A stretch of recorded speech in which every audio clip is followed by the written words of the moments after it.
Hey, ഇന്നൊരു ശനിയാഴ്ചയാണ്. ഞാൻ ഡ്യൂട്ടിക്ക് പോകാൻ വേണ്ടിയിട്ട് റെഡിയാവാണ്. ഇന്നലെ ഉറങ്ങാൻ കിടക്കുന്ന സമയത്താണ് കമൻറ്റ് വായിക്കുന്ന സമയത്ത് ഈ ഒരു കമൻറ്റ് കണ്ടത്.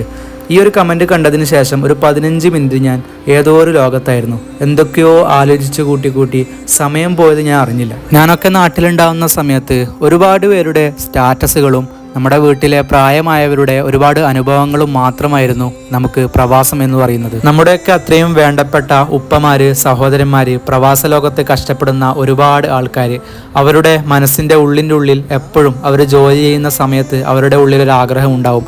എന്നെങ്കിലും ഒരു ദിവസം എല്ലാ കടങ്ങളും വീട്ടിയിട്ട് നാട്ടിലേക്ക് വന്നിട്ട് കുടുംബത്തിൻ്റെ കൂടെ ഭക്ഷണം കഴിക്കാനും പുറത്തു പോകാനും നാട്ടിൽ ഇനിയുള്ള കാലം മുന്നോട്ട് സന്തോഷത്തോടു കൂടി ജീവിക്കാനും ഉള്ള ആഗ്രഹം. പക്ഷേ സത്യാവസ്ഥ എന്തെന്നാൽ ആ ഒരു ആഗ്രഹത്തിൻ്റെ കാലയളവ് നമുക്ക് പ്രെഡിക്റ്റ് ചെയ്യാൻ പറ്റില്ല.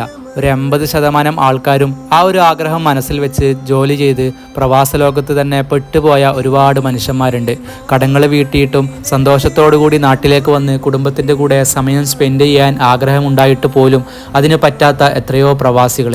അവരെയൊക്കെ നമ്മൾ എന്നും ഓർക്കണം, അവരോടെപ്പോഴും കടപ്പാടുണ്ടാവണം. കാരണം നമ്മൾ മതിമറന്ന് ചിരിക്കുന്ന ഓരോ പുഞ്ചിരിയിലും ഒരുപാട് പേരുടെ കഷ്ടപ്പാടിൻ്റെ വിയർപ്പടങ്ങിയിട്ടുണ്ട്.